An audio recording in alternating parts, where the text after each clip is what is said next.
Too soon to say I'm fine. Too soon to say I'm fine. Oh,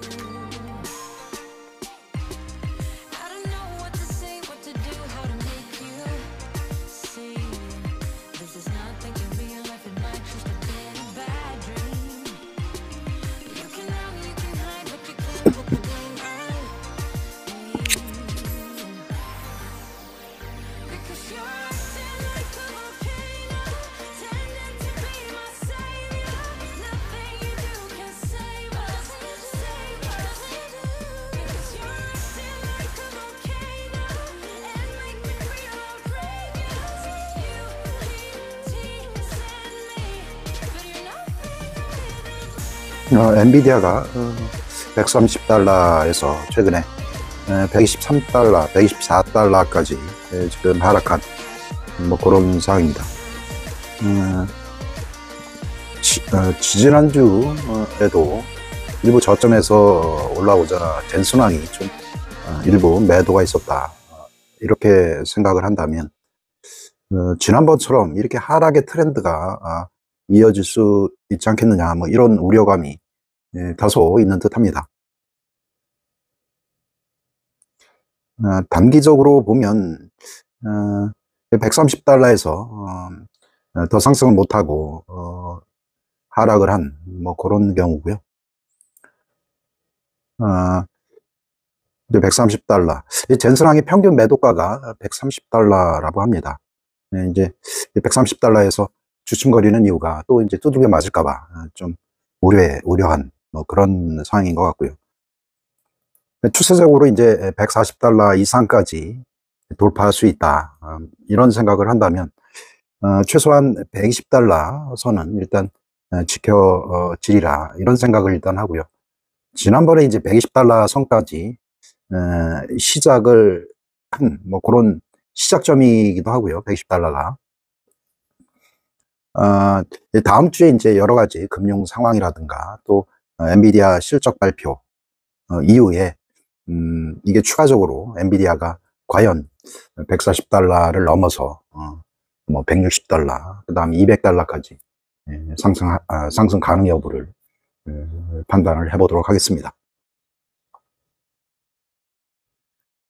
이제 시장의 우호적인 측면은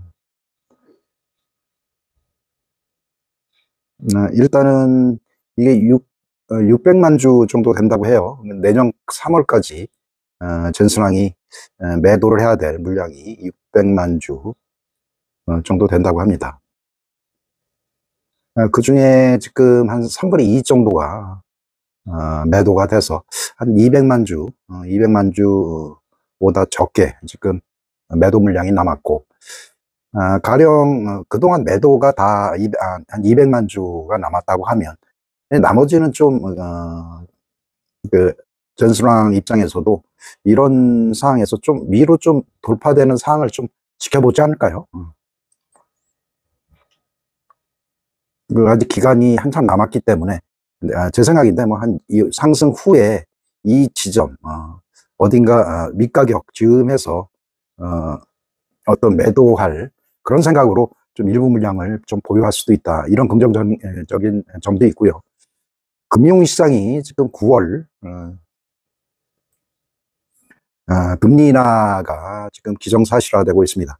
일부 위원들이 7월 금리 인하를 지지를 했다. 이 의미는 이제 중요한 의미가, 파월 의장 이야기는 이제 7월에 금리 인하를 본인이 묵살을 했다, 이런 의미가 되거든요. 가령 이런 상황에서 9월 달까지 만약에 금리 인하를 미싱을 했다는 이야기는 상당히 정치적이었다라는 그런 반증이 될 수가 있습니다. 지난번에 이제 뭐 그가 항상 뭐 too late, 너무 늦어서 인플레이를 키웠고 너무 늦어서 이번에 경기를 후퇴시켰다고 하면 그는 역사에 남는 그런 연준 의장이 되는 그런 오명을 갖게 될 겁니다. 그래서 9월 달은 0.25건, 0.5건 무조건 금리 인하를 할 수밖에 없다, 뭐 그런 생각이 들고요. 그래서 연준의 가령 양적 완화가 시작된 2010년도 이후에 첫 번째 금리 인상 이후에 금리 인하가 2019년도에 이루어졌죠. 지금 이제 두 번째 금리 인하라고 한다면, 과거로, 첫 번째 금리 인하 때, 2019년도에는 하여간 증시가 상승을 했다. 그해. 그런 측면에서 보면 이게 앞으로 올해 하반기에는 상승의 분위기가 자본시장에 긍정적인 기류가 흘러갈 수 있다. 그런 측면에서는 엔비디아가 이게 이제 주봉인데요. 이게 양봉으로 이렇게 변환돼서 충분히 올해 자산시장은 $140를 돌파를 할 가능성이 충분히 높다. 이렇게 생각을 합니다. 단 한 가지 이제 변수가 2019년도에는 대선이 없었죠. 2020년도에 대선이 없고 2019년도랑 현재 24년도랑 차이점이 대선 유무예요. 그래서 올해는 좀 정치적인 리스크가 좀 있어서 어떤 지수의 어떤 강도의 어떤 변화가 좀 있을 수 있다. 요 점을 말씀드리고 싶고요. 여기 이제 잭슨홀 미팅 전에 2019년 8월 19일 기준이고요. 이 다음에 좀 빨간색이 US 100이고 위에 파란색이 코스피를 이야기를 하고 있습니다. 코로나 전까지 2020년 2월 전까지 두 지수가 전부 다 상승을 했고요. 특히 US 100은 이렇게 가파른 상승을 이렇게 보인 뭐 이런 상황을 보이고 있고, 대신에 이제 코스피는 이렇게 울퉁불퉁한 범피한 이런 시장을 보였습니다. 올해도 아마 우리 시장은 이런 그 울퉁불퉁한 이런 이제 굴곡의 시장이 지속될 확률이 큽니다. 이게 이제 환율 변동이라든가, 특히 올해 같은 경우는 어떤 정치적인 리스크, 거기에 따라 범피한 시장이 지속될 거라고 이렇게 보거든요. 그래서 올해는 또 뭐 이런 이 기회가 한 3번 정도, 두 번 정도 찾아올 것 같아요. 그래서 지금부터는 이런 조정시기마다 매수의 기회가 있을 수 있다, 이렇게 생각을 하고요. US 테크 100은 그 당시에도 이렇게 한번 깊은 하락이 있었어요. 이때가 이제 9월 초순이라고 생각을 하는데, 아직 이제 금리 인하 시기까지 9월 18일 날 연준 회의가 있는데, 이때 금리를 인하하리라고 생각을 합니다. 그때 전까지 한 번의 하락이 있을 수 있다 해서 미국 증시도 하락기를 이용을 해서 매수를 해야 된다, 이런 의견을 개진하도록 하겠습니다. 지금도 마치 이제 저점을 깰 것 같은 공포의 시장이 지속되고 있고요. 이때는 7월, 8월 미리 기존에 이제 금리를 인상을 2번을 했었고, 지금은 이제 한 번도 안 했죠. 올해 이제 3번의 금리 인하가 남아 있고 해서 이때 조건보다 훨씬 19년보다 올해는 훨씬 나은 조건이 이어질 수 있다, 이런 생각을 하거든요. 그래서 정치적인 리스크가 아니라고 하면 올해는 상당히 긍정적인 증시가 이어질 수 있다, 이런 생각을 해보도록 하겠습니다. 폴리마켓에서 다시 이제 지지율이 역전되는 그런 현상이 발생했는데요. 트럼프 후보가 52%, 전미 여론조사에서 해리슨 후보가 47%로 나와 있고요.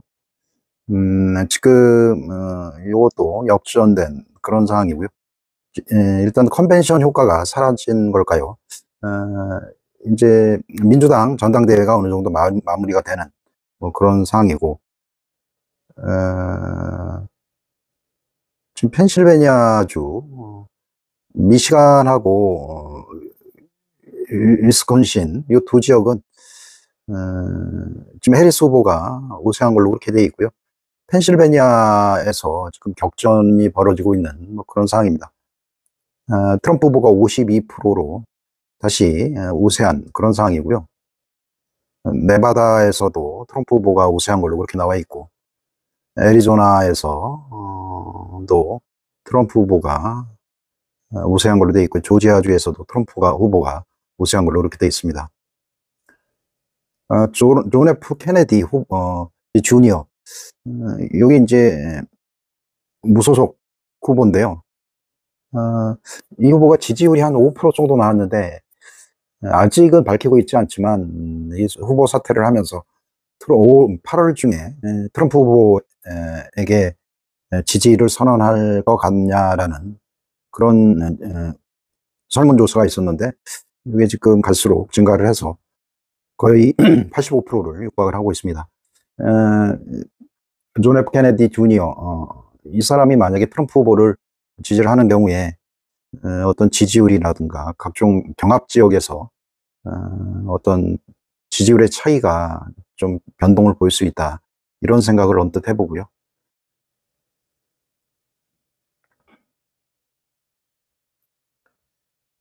지금 보여지는 거는 지난번이랑 다르게 지금 6개 경합 지역에서 트럼프 후보가 절반 이상 4개 지역에서 지금 우세한 걸로 그렇게 돼 있고요. 어제 그래서 트럼프 미디어가 급등을 했다가 지금은 좀 조정을 받는 뭐 그런 상황이었습니다. 관련해서 어제 뭐 비트코인도 일부 급등을 한 뭐 그런 상황이어서 현재 다시 비트코인은 이 아랫부분만 이렇게 내려오면 물처럼 이렇게 둥둥 뜨는 부력 현상이 작용 중에 있고요. 이 비트코인은 결국 죽지 않은 그런 상황이다, 이렇게 생각을 합니다. 단기적으로 이렇게 봐도 지금은 이제 6만 달러를 확연히 지지하고 이제 윗방향으로 이제 상승을 도모하는 그런 상황이다, 이렇게 보시면 될 것 같습니다. EWY가 간밤에 한 2%, 1.9% 하락을 했습니다. 금일 우리장은 하락으로 출발을 해서 한 EWY 기준으로 해서 여기 한 62불 정도까지 좀 조정의 기운이 있다, 이렇게 생각을 합니다. 물론 환율이 상승하면서 그동안 달러 자산들이 가치 상승을 일정 부분 반영을 하고 있다, 뭐 이렇게 생각을 하고요. 추가적으로 이제 오늘 저녁에 이제 잭슨홀 미팅이 있고 추가적인 악재는 이제 어느 정도 사라진 그런 느낌이기 때문에 어느 가격인지는 모르겠지만 이게 16만 원 선하고 18만 원 선, 한 18만 원 언저리 정도의 하이닉스는 매수를 해도 되겠다, 뭐 이런 의견을 전달해 드리겠고요. 누구는 이제 뭐 20만 원 위에서도 매수 의견을 이야기를 했습니다. 하지만 지금 이 18만 원, 여기서 19만 원 이하로 떨어지면서 매수를 한 사람, 그리고 그 매수 가격은 일단 아래 가격이 나온 그런 상황이기 때문에 좀 더 확실한 이 지점에서 매수한 안전 가격이라고 생각을 합니다. 지금 자리에서 매수를 못한다면 추가적으로 20만 원 넘어서 매수하는, 이제 포모 현상에 의해서 매수하는 그런 상황이 발생할 수 있다, 이런 생각을 할 수가 있고요. 오늘 이제 금요일이고 해서 장이 상당히 변동성이 좀 심하고 거래량이 적기 때문에 종가에 확정된 가격으로 매수하는 게 긍정적이다, 뭐 이렇게 생각을 합니다. 오늘도 즐거운 하루 되세요. 감사합니다.